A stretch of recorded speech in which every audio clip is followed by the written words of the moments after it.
Hey guys, welcome to another awesome webinar from AdmitKard. So AdmitKard is a no more to stop, and so is the case with every study abroad aspirant.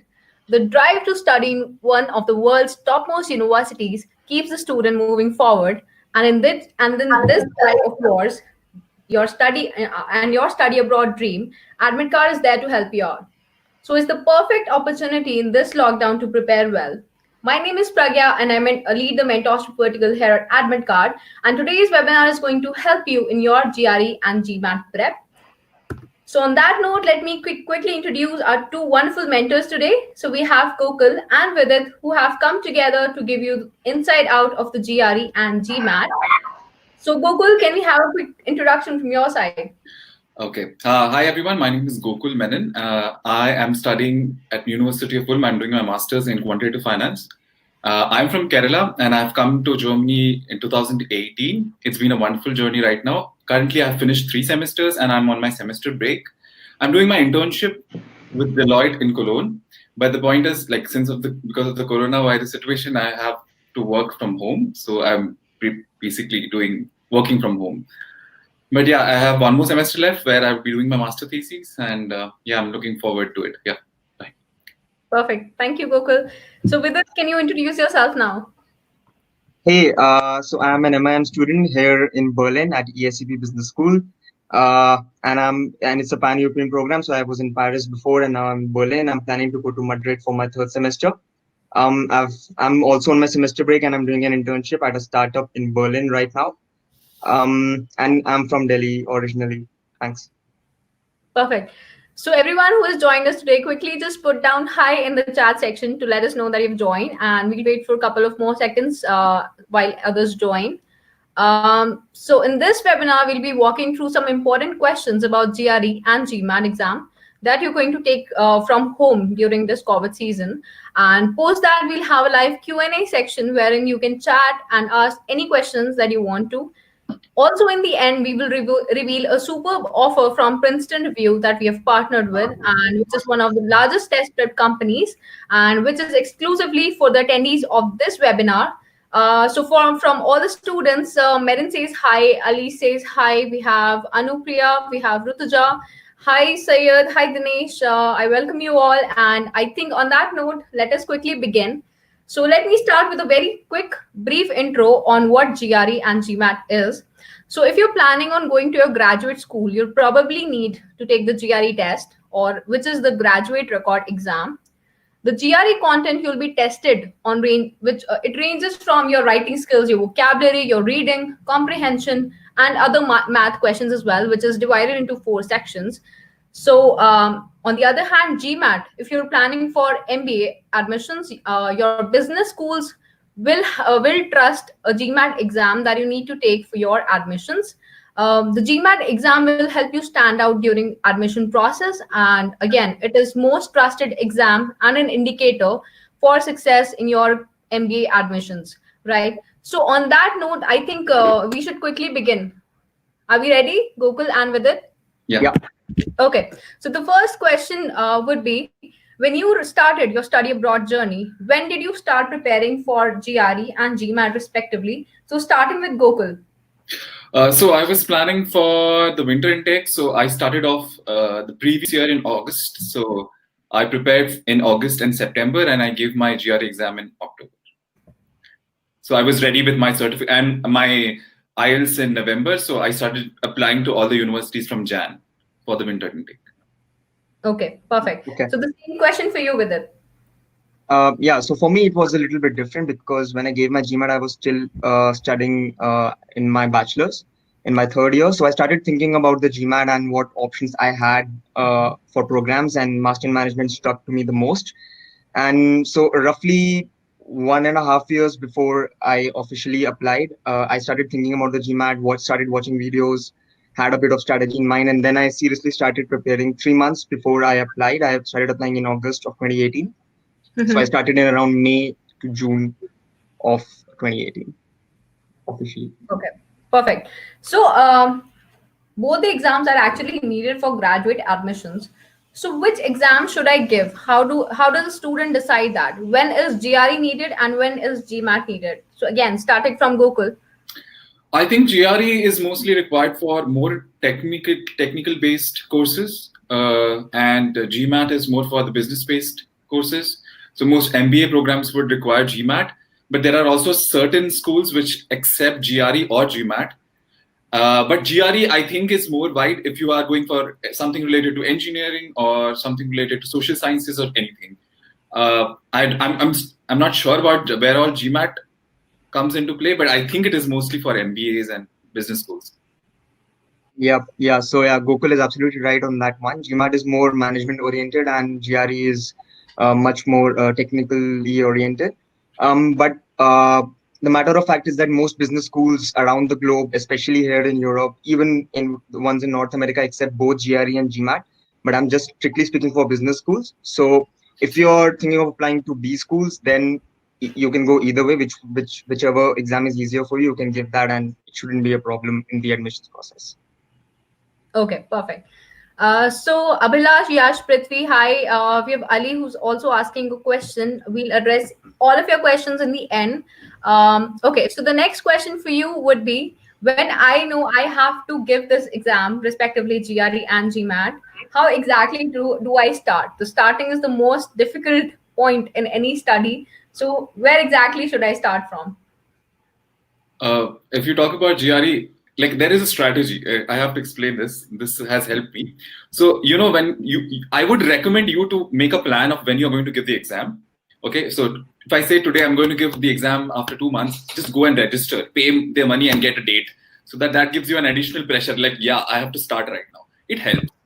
And the second thing is the moment you register on ETS, you have 2 free tests, which are very important. Those 2 free tests are going to determine where you stand. So start with the first test. Like, don't prepare, don't do anything. Straight away go, plunge in and give that test, the first test. Then you would get a score in math and in verbal, and that will show you where you stand currently. Okay, that is very important. So you know where how much is your caliber and how much you have to work on which side. Mostly people from the science background are kind of okayish in math, and we kind of do good. It's an observed pattern in India. Indians actually do good. I'm not generalizing, but mostly. So everyone almost gets around 160 or something, which is fine. For most of the people, including me, I found my score was very bad in verbal. So I knew that, yes, I have to work on my verbal section more. So that is important. That determines where you have to put in your effort. Mm-hmm. So then you can plan accordingly. That's what I would want to say. Perfect. From engineering background, I was one of the kids who was good in verbal. So I used to do terribly in quant. But anyhow, I made through. So same question for you with it.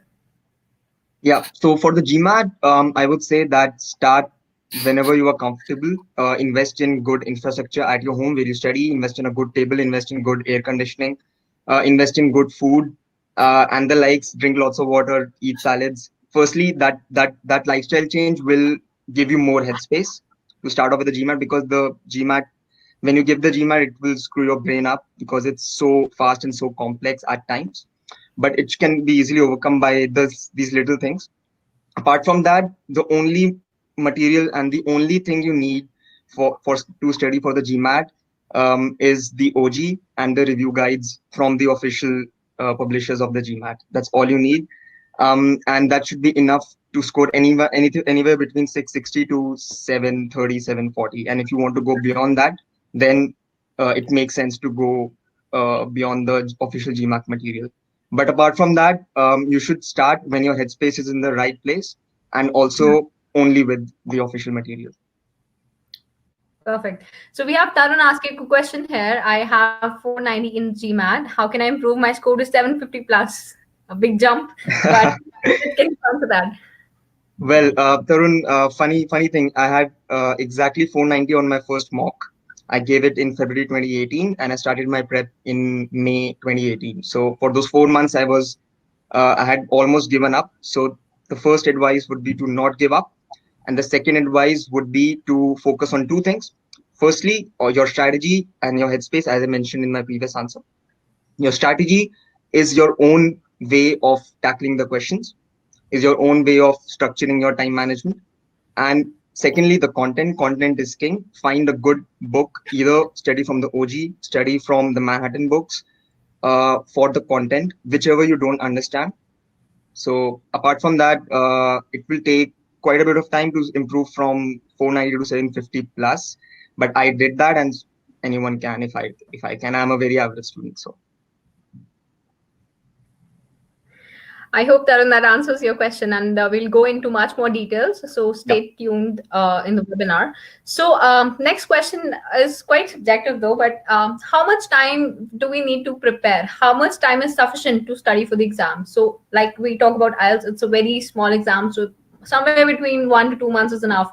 For GRE, it's a tougher exam. So we might need about 3 to 6 months. So according to you, what is the time of preparation that would be sufficient? Starting from you, Gokul. In my case, I started off, as I said, in August. So I prepared in August and September. I was working. So every day I was going to office, and I used to come back and then study. So I would invest around 4 to 5 hours every day, and weekends, of course, more than that, 5 to 6 probably. But then I took a 1 week leave at the end just so that I could, invest more time. But I think 2 months would be enough. And I would also suggest 2 months because it's not completely a logical exam in the sense you have to learn a lot of words, and you have to let your brain absorb them, assimilate them, and reproduce them. So it takes time. You can't just mug up and, oh yeah, today I learned 10 words, now I would remember it forever. No, it doesn't happen like that.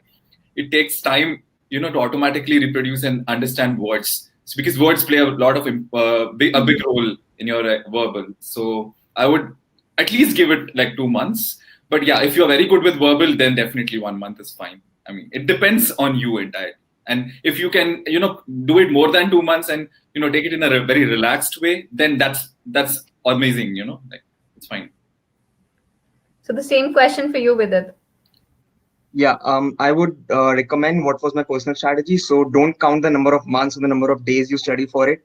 Count the number of overall hours, clock them. So I did approximately 150 plus hours of training and around 10 to 12 mock tests overall. So firstly, you should have an approximate idea of the number of hours you will need to get your target score. So for example, I can take Tarun's case as an example. He's right now at a score of 490. So if he needs a jump of around 200, so to touch that 700 mark, he would have to work 150 plus hours dedicated to the GMAT. And unlike Gokul, I was a student, so I was pretty much free while I was studying for the GMAT. So for me, it was a bit different. So I spent around 6 to 8 hours a day, and on weekends, I took 1 day off. And on Sundays, I used to take mocks. Yeah, hope that answers the question. Yeah. Perfect. So students have a timetable as well that they can follow. So Ali is asking if it's compulsory to give GRE exam for masters in Australia. So to answer that, Ali, no, it is not compulsory. Some of the universities do demand GRE. We'll have to go through the individual websites. If you need help with that, you can join the link on the top that is there. So for everyone, post that we have an exclusive offer for you. So you can join the link on the top and we'll answer all your queries as well. So the next question is from Saurabh. So I think Gokul, you would relate with this. Verbal is too difficult. Any tips for GRE verbal? Yes. Yeah. So I was very, very bad at verbal, and yeah, I was. And like my friends had already told me like verbal was going to be bad, and yeah, it was true for me.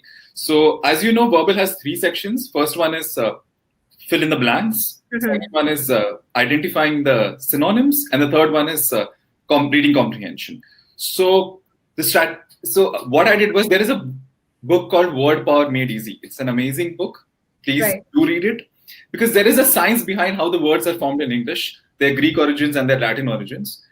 And then when you read, like, okay, this is how the word comes from and how the word is formed, you kind of develop an intuition about words. Like, maybe this is how it is, because there is this prefix and suffix of how words come together.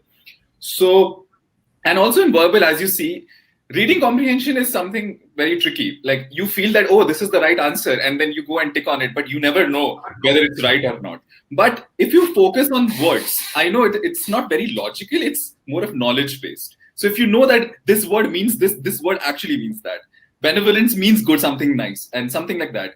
So if you have that knowledge, you can actually tackle 2 parts of verbal, and you can maximize your score there. Because reading comprehension depends. Like, okay, you are exhausted, then I don't know, your logical reasoning can go bad, but then the first 2 sections can actually save you. So there is also this thing that when you see a word, the basic thing, you should be able to understand whether it's a positive word or a negative word. If you even don't know the meaning, you should be able to understand, oh, this word is positive or negative, which will help you make a guess and eliminate certain things. So these 2, so if you know words, 2 sections are already covered, and in that way you can actually improve your verbal. So I hope, Saurabh, this helped you out. And on the link that I've provided on the top, I'll make sure that I send the link for Word Power Made Easy. It's an awesome book. Even I, went through that, and it's actually true. Once you start understanding how the words are being formed, it's amazing. And then there's no barrier, actually, right? So moving forward, the next question would be for you. Since there's so much of material that is available online in today's world, you would search GRE, GMAT, you would get a whole lot of resources that are available. Which book should I go for? Any books that you followed, any online courses that you went through that might help the students? So starting with you, Gokul. I think, as I told you, Word Power Made Easy was amazing. And the second thing is, I had this, as Saurabh has also written, there is a Magoosh app where you have flashcards and you have words which come through, which I used to go in my office time and keep doing that. Also, when you read words, make sure that you use them. Otherwise, the memory will not retain it. So make sure you bombard those words with your friends, and you just, disturb all the people around you and yourself. Yeah, they will abuse you. They will be like, what is going on and blah, blah, blah. But yeah, that is how you remember. Yes, I used that word. My friend was pissed at me. Yes. So keep doing that so that, that word becomes a part of your life, and then you'll be able to reproduce and assimilate that well. So that helps. And and other thing is, there is this Magoosh videos also, I think. It's there on YouTube. And otherwise, there are different strategies like, oh, how do I tackle reading comprehension? How do I tackle this section? There are specific strategies and techniques in detail, which is available. So I used to watch a lot of YouTube videos.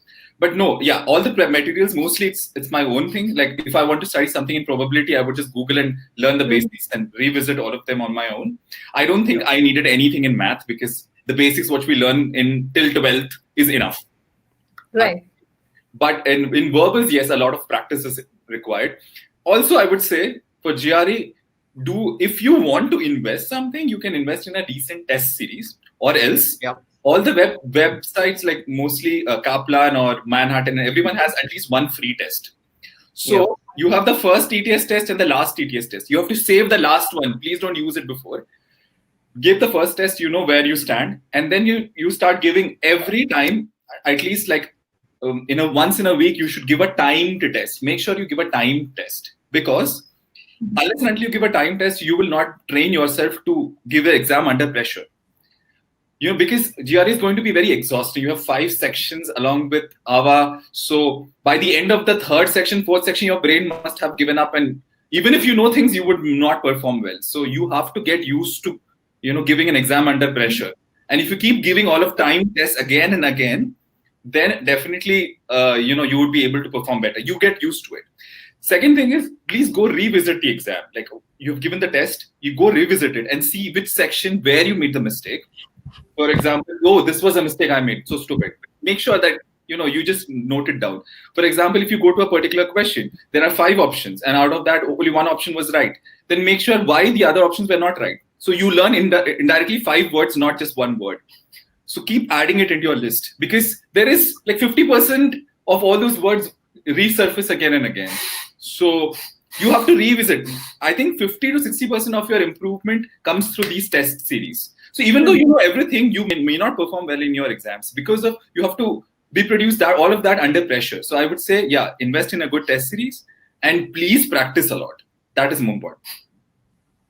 Perfect. So with the same question for you, any books, online courses that the students can directly go and purchase, since you would be referring them? Yeah. So as I said in my previous answer, OG is the king. So the official guide for GMAT is all you need. But apart from that, I would recommend for content, learning the content which you have doubts in or you are not very confident about, that would be the Manhattan book series. You can find them almost anywhere nowadays. The second would be, as Gokul said, investing in a very good test series. So the GMAC has its own test series that they grade on the exact same scale as the original GMAT. Anything else apart from that is not real GMAT. So invest in that. And thirdly, I would say watch a lot of YouTube videos. It's very simple. Just go on YouTube, search GMAT, and you'll have tons of videos, people giving you tips and tricks. You're in the washroom, you are cooking, you are outside, whatever, you're in the train, you're waiting for someone. Just watch a couple of minutes of content on YouTube for the GMAT, and that should stick to your brain slowly and steadily. And lastly, I would say, as Gokul again said, that practice is king. And also, one more thing off the top of my head, invest in good apps. So the apps like Magoosh and WordPower, like apps for the GMAT it's pretty good. And just like the GRE, the GMAT also requires some knowledge of words, but it requires them on a more logical scale, as to you need to know how to apply those words and what those words mean when they fit in a sentence on the lines of that. So for that, the flashcards are great. But bottom line, if you do the OG well, it's all right. Okay. So we have a question here from Syed Hussein, who is asking, is it necessary to write GRE and IELTS for USA? Syed, that depends on the universities. Some of the top ranked universities do require GRE, and IELTS, of course, along with TOEFL, is a necessity. So I think I'll take one more question here. So we have Satvik, who says, with it, can you share your experience moving to a city like Paris, having spent 4 years in Dadri? So I'm not sure about this. Okay. Yeah, all right. So he must have checked my profile. So I'm from Shivnadar University, that was based in the countryside outside New Delhi. So yeah, of course, it's a very good experience moving to a first world country. But it has its shares of difficulty as well. Everything is 10 times more expensive than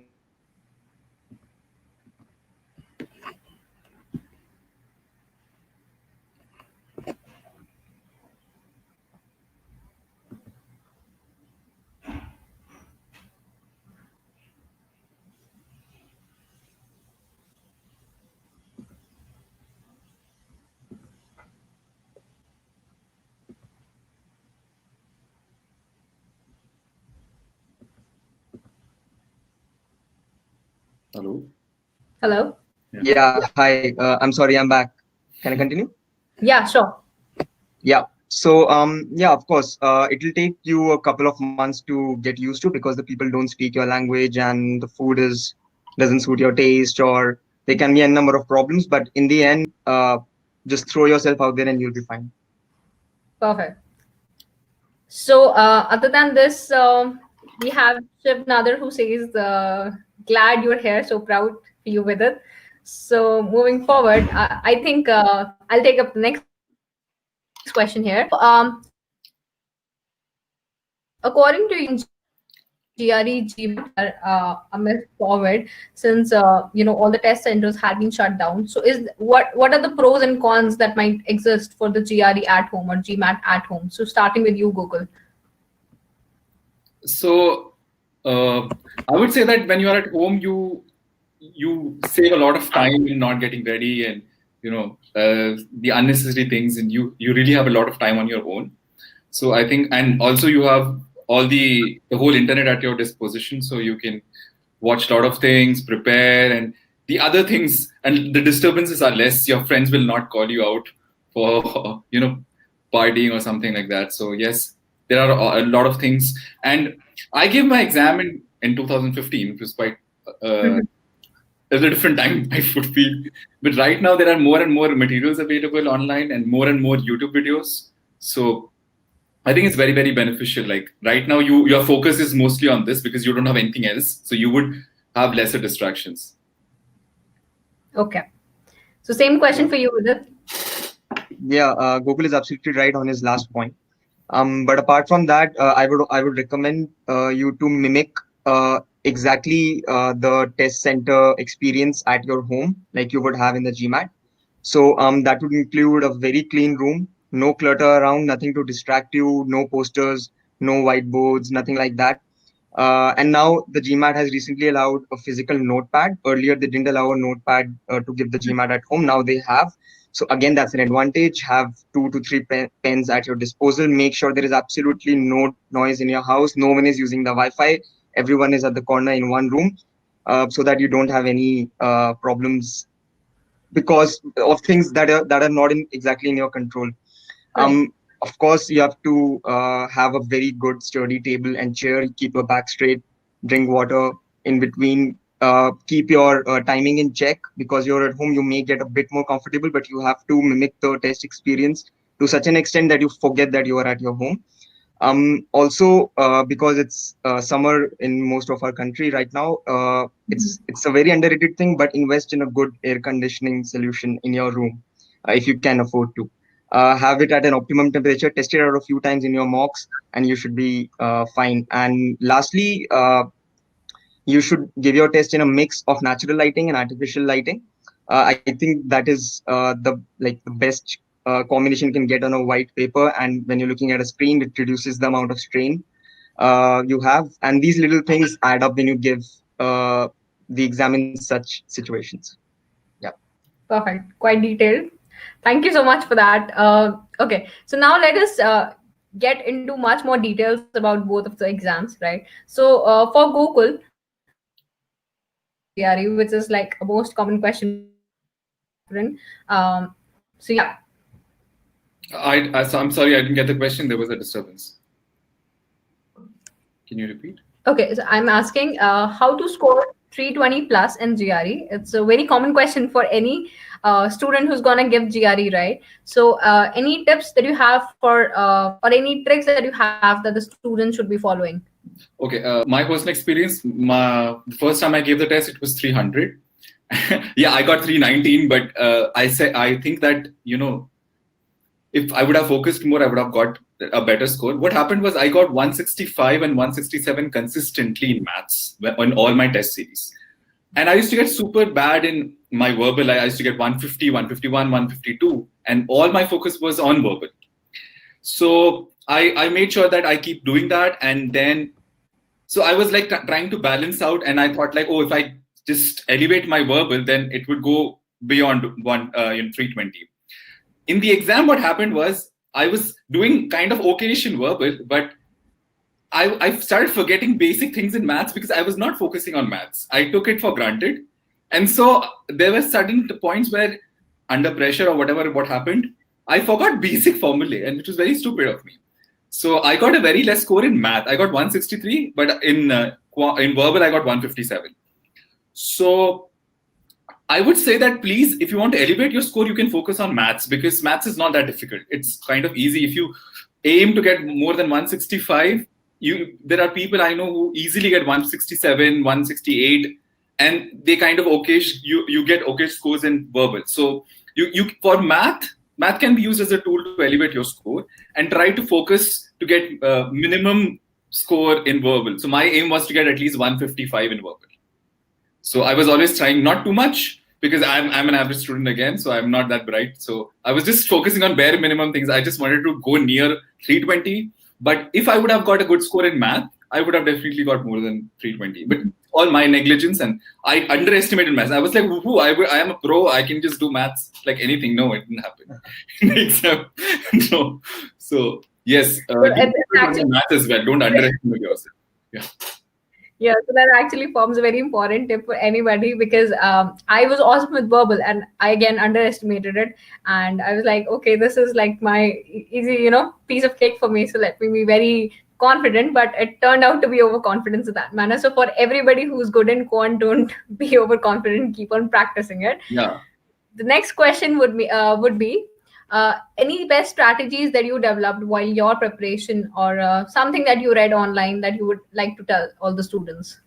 So basically, as I told, the timed exam is something which was very important, and I would give myself I would revisit all my tests and see what all mistakes I made and make a note of all of that.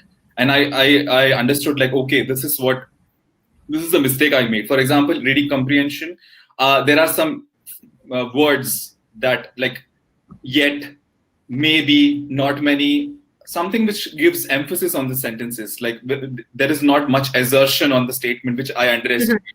So the revisiting is always important because you know where to focus more. And so what suddenly there was a pattern which I observed, that in verbals I started doing well with words, but also always I was lagging behind reading comprehension. So then my next week would always focus on reading comprehension. So I would just randomly search strategies and techniques on YouTube how to go about it, and I tried to focus to put my in the test to perform near the scores which I aim for, like 155 something. It should always range from 155, like plus or minus 2 or something like that. Maths, I was always getting a good score, like it was near 165, but my focus was always this on verbal. And each time also make sure that some test series have a very different pattern, so that should not put you down, because some test series are very tough, some are easier. ETS is the exact measure of how you would be doing. So at the end, when your preparation is done, at the end, go for the last exam, and the score which you get is something, I mean, you get plus or minus 5 of that, the extreme, in the worst case scenario. So that last ETS test would show you how much. So I got around 370, and in the main exam I got 319. So I was like somehow near the same score. And I used to get somewhere around 155 only, but I got 157. Also remember that there are 4 sections, like you have 2 sections of math, 2 sections of verbal, and 1 extra section which is randomly popping up. So it can be, math or verbal, and they take randomly out of 2 out of those 3. So the verbal was very exhausting for me. I got 3 verbal and 2 maths. Generally, most people get 3 maths and 2 verbal, but I got 3 verbal, and it was very exhausting. But since I was practicing timed exams a lot, so that actually helped me. Yeah, even for me, I would say I would recommend 2 specific strategies for the GMAT. The first would be for the reading comprehension, that it's probably one of the most difficult sections to tackle in the verbal section of the GMAT. So I would recommend that you make notes of each paragraph in 1 sentence. That will really help you when you revisit the paragraph when you do the questions once you're done reading. So when you do a question, you know exactly where the answer lies, in which stanza of the paragraph does the answer lie, when you make notes.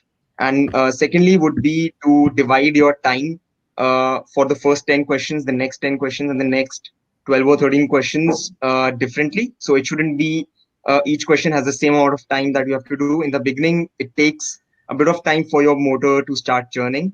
So I would recommend that you spend 15% more time in the first 10 questions, and then make it up in the middle, and then around 5 to 7 to 10% more time, depending on how much time is left in the end, because in the end you are really exhausted and tired. So in the middle you save time, and on both ends you spend more time so that you don't get anything wrong.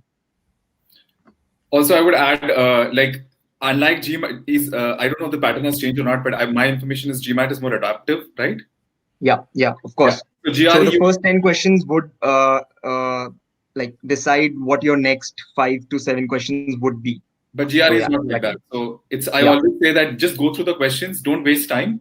You can revisit them all the time. So just don't waste your time. Go for the questions which make sense to you. And once you have done, you can always go back and check. You always have particular time. The section ends at certain times. So you have to make sure that you go, don't waste your time in a question, get stuck, and you don't have time for the ones which are quite obvious. So it's the same in GMAT. You have to have a mental timer in your head for each question on the screen. You can't go back, you can't go any further.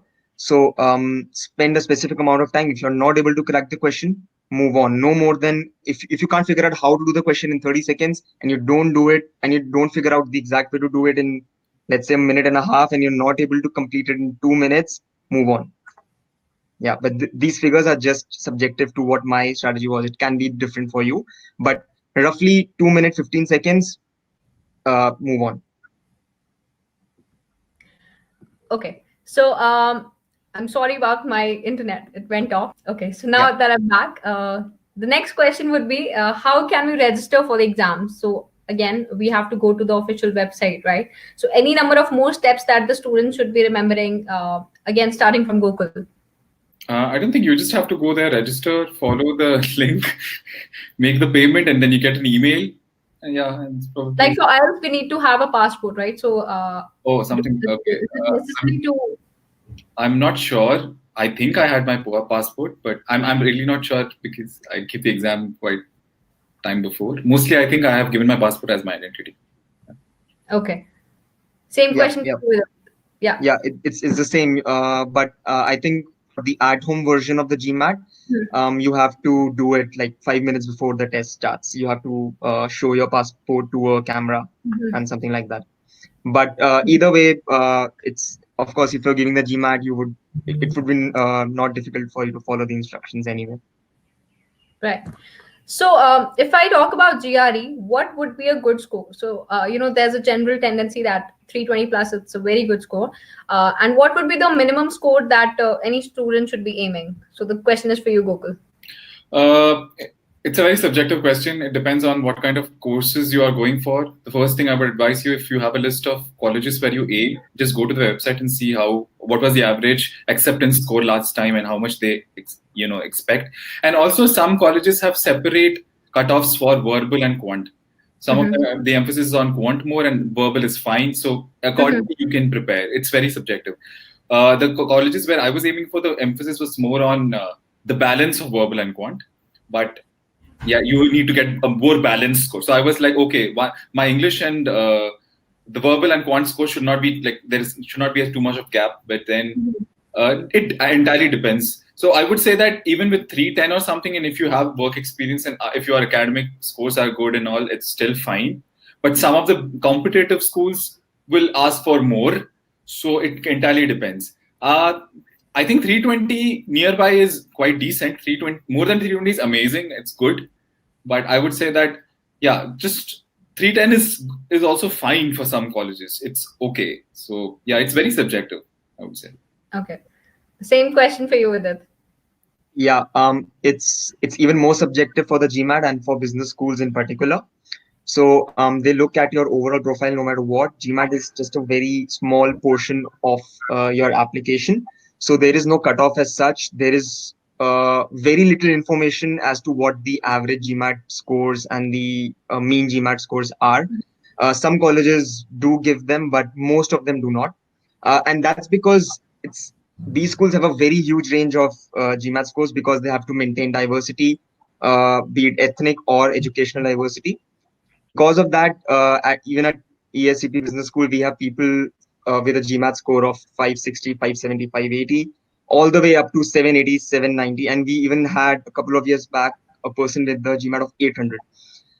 So it's a huge range. And all that matters is that you portray your best self in your portfolio when you submit an application to a B school. And to give you a very, very, very objective, a very subjective score that is kind of safe for 90% of the B schools would be anything above 650, 660, and you're fine. It shouldn't negatively affect your chances. It would be like a flat line on your portfolio. Okay. Anything above 700 and you have an edge over all applicants, in most schools, except the top 1%, where everyone has 700 plus. Yeah. Perfect. So the next question will be any particular type of question that you face difficulty with, any particular question type that you remember, which scratched your head. So starting with again, Gokul.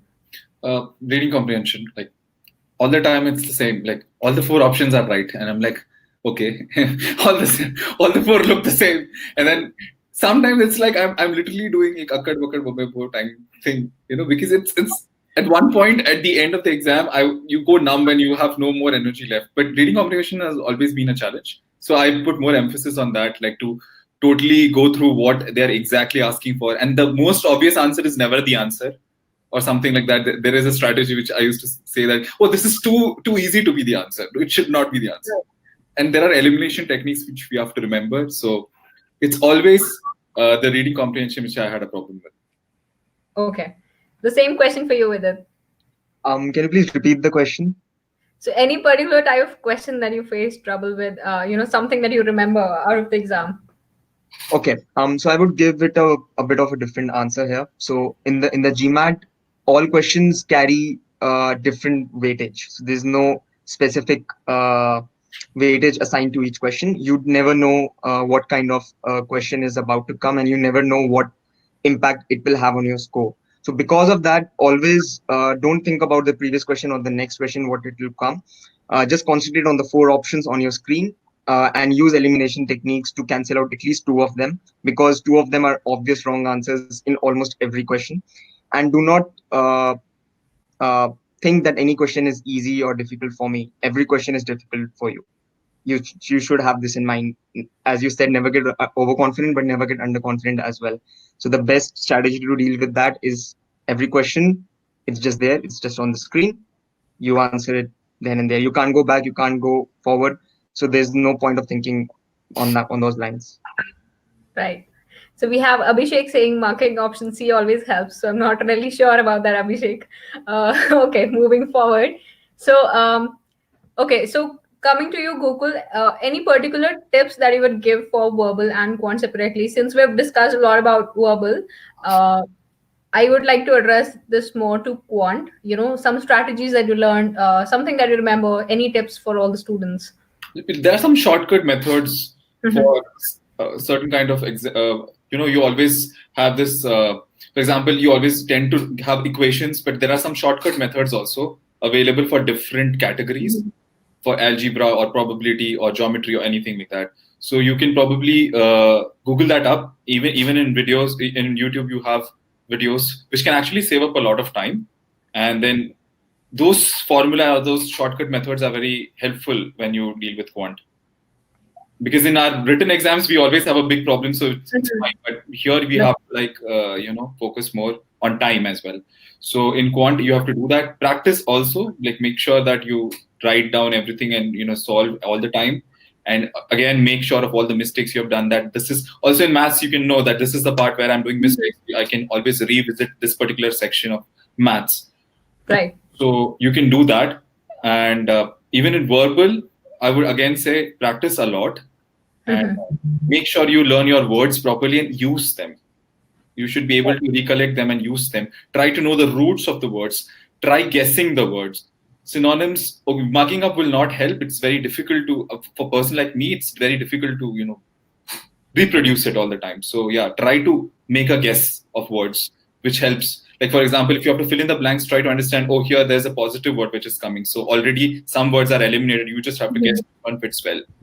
So there are specific techniques. I think this webinar is too small to discuss that, but you would get the details of all those techniques in videos, which is freely available. So I would go and watch them and always focus on time. Like, for example, there are some questions which you would struggle and some which is easy. So always finish that, go back, see if this section ends or not, and then you go back and then fill those up. Yeah. Perfect. So coming on to you with it, more about GMAT exam. So any tips that you have for AWA section or the IR section in the GMAT, and you might as well just give a brief intro of both of them.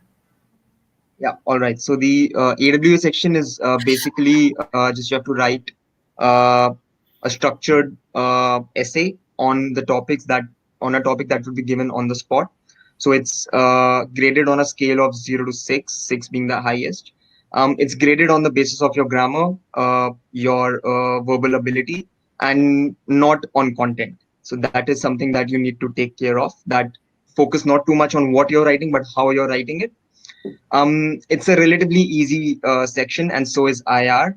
IR is a bit more difficult if you think about it, but it doesn't count in your main score.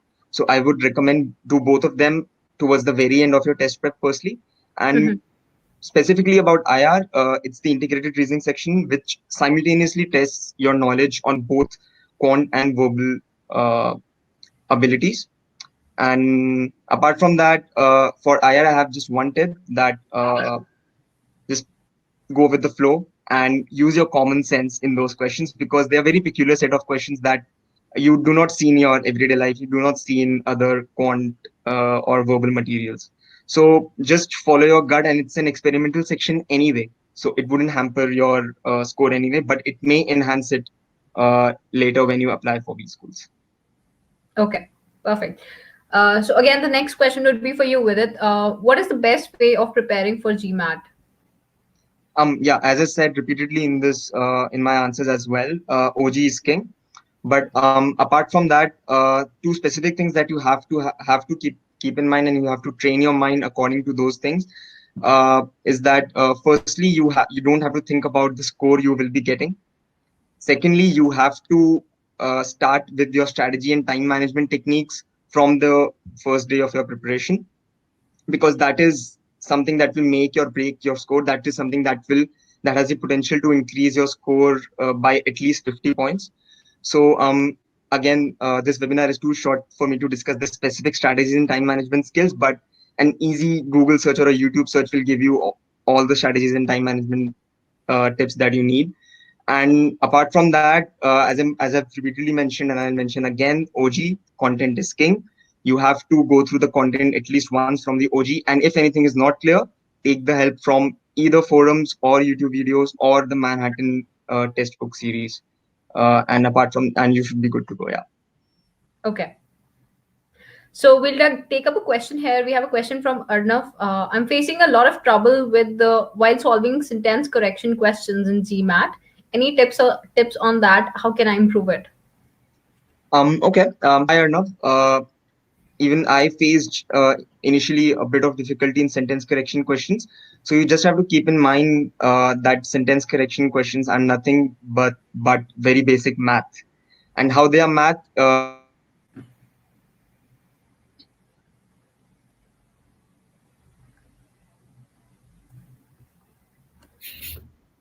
I think we've lost. Yeah, we lost him. Yeah. Okay. No worries. He'll be back in 2 minutes. No worries. Arnav, we'll get back to your query once Vidit is back. So I'll rather address a question to you, meanwhile, Gokul, right? So we have talked about verbal, quant, and okay, so we have Vidit. Yeah, Okay. I'm sorry. Yeah, so I'll continue for enough. Yeah, so treat sentence correction like a maths puzzle. Why? Because the underlying portion of the section of the sentence should exactly match what is going on in the first half of the sentence. People who are preparing for the GMAT a bit will know what I'm talking about.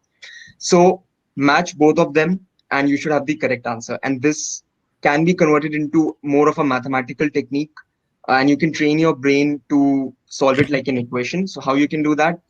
Firstly, make a list or just write down what the potential problems in the sentence are, and then connect them to the part of the sentence which is not underlined. And most of the times you will get to a point where you just have two potential problems to deal with even before you go to the options. And when you go to the option, it will just fit. So it's just like an equation you're solving for x, and your x is finding that potential problem in the sentence.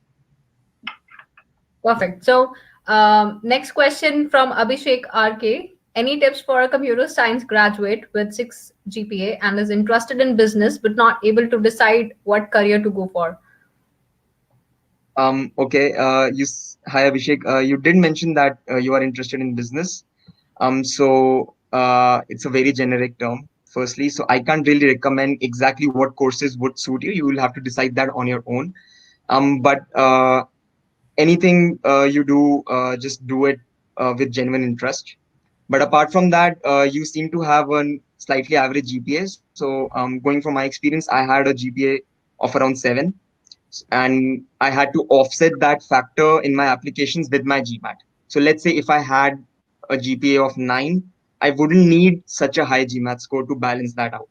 But in your case, I would recommend that maximize your GMAT or GRE score to the ceiling, and it shouldn't be a problem in the long run. Perfect.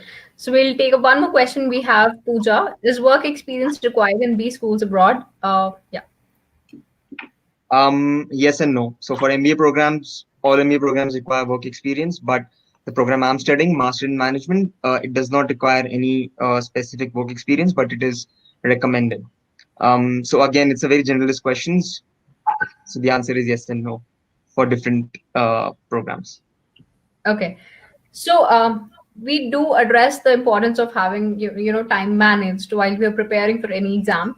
But no, most of the students, they actually lack on how to actually manage their time. So any tips that the students can really implement, any strategies which are practically available and the students can address right away. So starting with you, Gokul.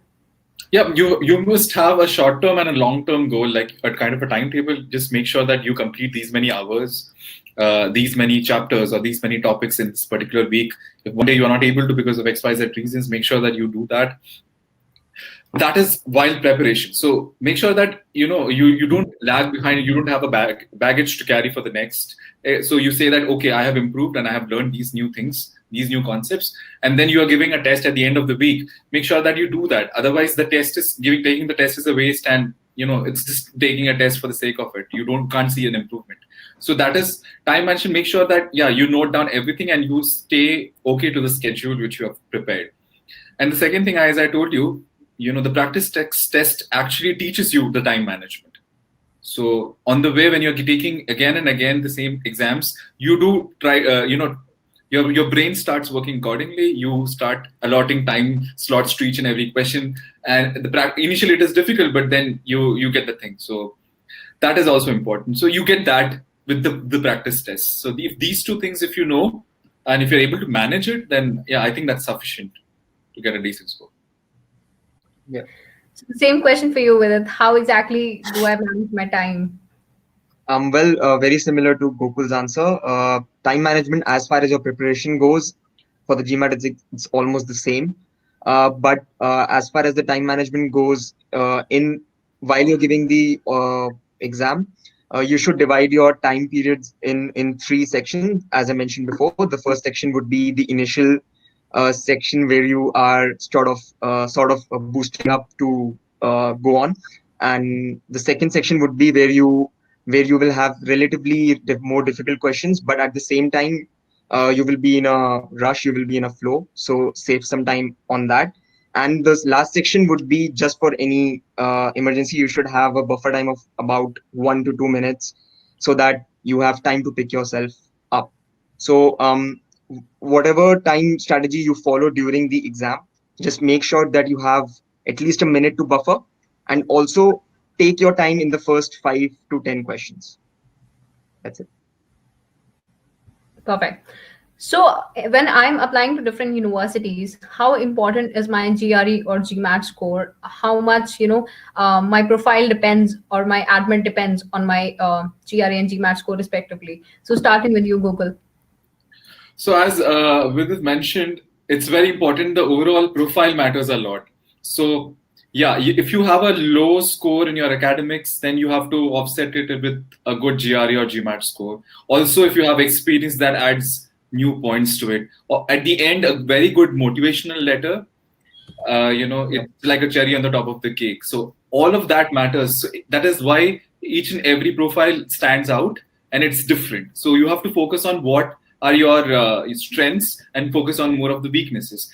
So if you are having very good scores in your graduate exams, and then you have kind of decent work experience, not all colleges ask for it, not all technical courses require it. But and a good motivational letter, then I think an okay-ish scores in GRE would be fine. Or sometimes even IELTS score also have a good additional points which they can give. But as I said, it's a balance. So basically, you have to look into the profile, and it's a very good tool for GRE and GMATs are very good tool to enhance your profile in case you have low academics. Yeah. Perfect. So any more pointers that you would like to add to it with it? No, I think Gokul answered that to perfection. Okay, perfect. So one question in terms of GMAT with it, how many times can I appear for the test? Overall, you can appear a grand total of 8 times, and in 1 year, you can appear for it 5 times. But right now, due to the coronavirus situation, I think, don't quote me on it, but I think the online version of the GMAT would not count towards this limit. Okay. And one more question would be, if a student had been preparing for CAT, so is the study similar? So somebody No, who, no. okay, Simple answer. Many people ask me that question, but it's a yeah, totally different ball game. It's a totally different content set. It's a totally different mindset that you have to have. And because in the CAT, the percentile you achieve is everything. And Mhm. on the GMAT, it's not. It's much more than that. You have to concentrate much more on strategy and on time management. On the other hand, the content is much easier on the GMAT. But just because the content is slightly easier on the GMAT compared to the CAT, don't fool yourself saying that I can prepare for both if I study for the CAT. They are totally different fishes. Okay. So we'll take up a question here. We have a question from Vinay. How many words would be ideal to learn for GRE? So that would be for you, Gokul. I would say 1,000 is a very decent number. So if you are able to learn 1,000 more words, it's good, but please also implement them. Somehow also see a lot of, I would say that if you are doing some free time, I would ask you to watch some documentaries and things like that, because they use their set of vocabulary is quite good. Also try to, speak a lot, try to find links. Okay, this word also, for example, admonish, reprimand, berate, scold, everything all these are synonyms. So try to understand the groups of words so that you can relate to them, and then you learn them in bunches and batches. Try to find the roots. So I think 1,000 words would be enough. Also, this 1,000 words would be something which comes from the test series as well. Like you also incorporate learn a lot of things from test series, and there is going to be a lot of mapping and merging, but not too much. You can't learn all the words in the universe, but yeah, 1,000 would be a very decent set of words, new words, I would say. Yeah. Perfect. So one question that many students ask is, how many mock tests do I need to appear for, to be confident enough to be able to give the exam? So starting with you, Gokul, again, how many mock tests should I be giving? Very subjective. Depends on it depends on how you see your progress. I gave 4 in between, so in total I gave 6. So it depends. Like you see your progress, how it is going, and for me it was 4. So this was since I told you my preparation was for 2 months, so I gave 6 exams. Mm-hmm. But it entirely depends on you. Actually, it's so I would say a minimum of 4 for sure. Please, Yep. for sure, a minimum of 4 is required. But additional, the more you take, the more practice you have, the better it is. The more sure you are about yourself. But yeah.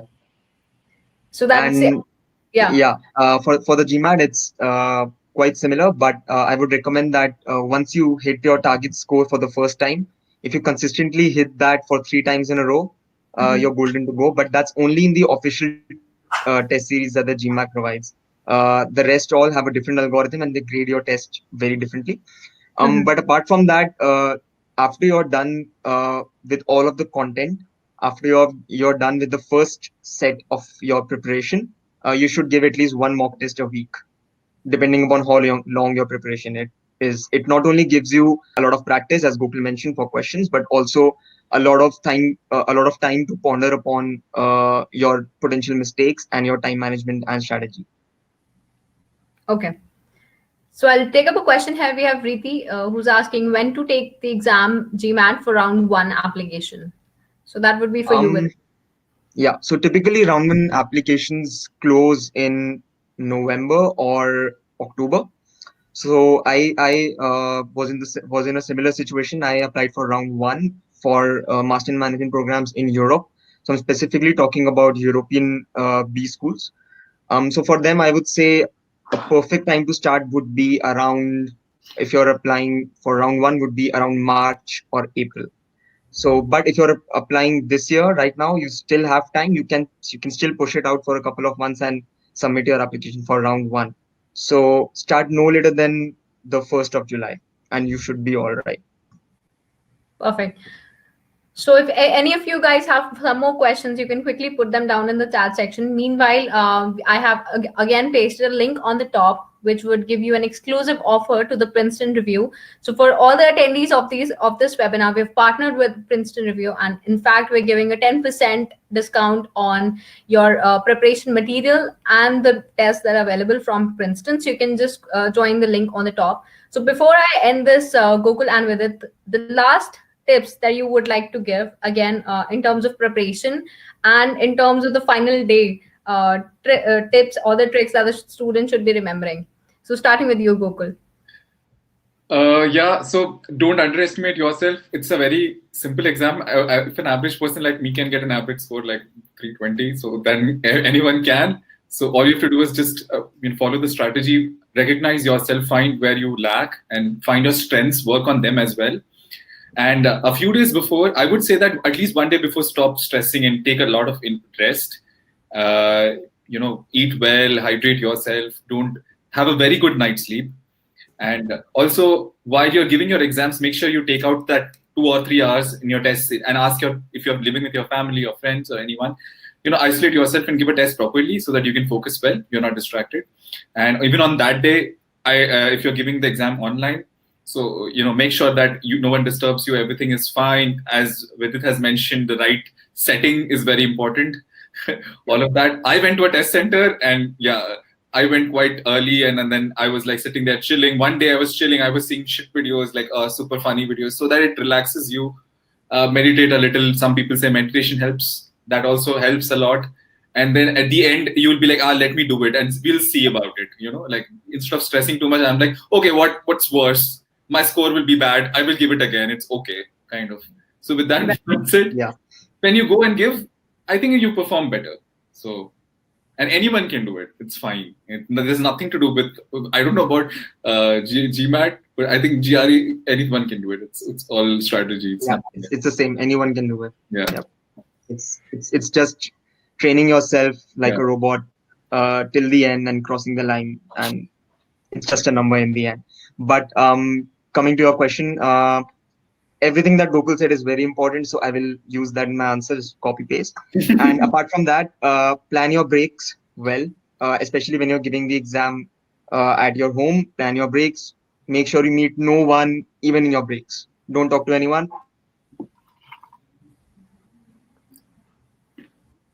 I think we lost them again.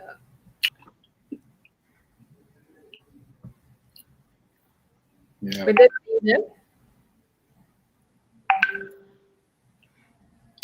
okay, I think the network went off. So on that note, I don't have any more questions here. So I hope this was useful for everybody who has attended this. Again, I'm just pasting down the link in the chat. Do join that. We'll help you out with every small query that you have. I personally gave GRE exam and might be able to help you out. Okay, so Vidit is back. So Vidit, you can continue with your answer. Yeah, I'll just complete it. The environment should be the same as the test center because you're giving it at home. And as I mentioned previously, the little things do matter. The environment does matter.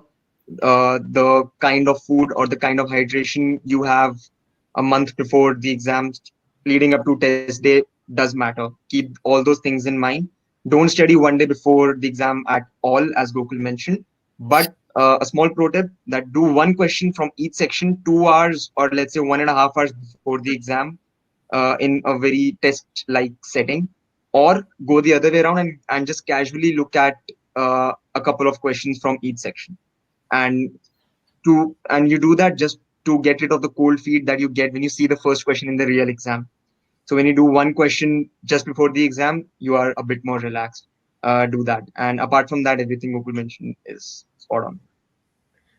Perfect. So the last thing that I would add here is please go through the instructions very, very, very carefully, because you're taking this exam at home, and I'm sure there are going to be a lot more details into this test once you go for it. So make sure you're reading the correct instructions. So Gokul and Vidit, thank you so much for being here and guiding everybody through. And for all the students, if you have any more questions, you can just click on the link on the top and join it. We'll share all the knowledge that we have.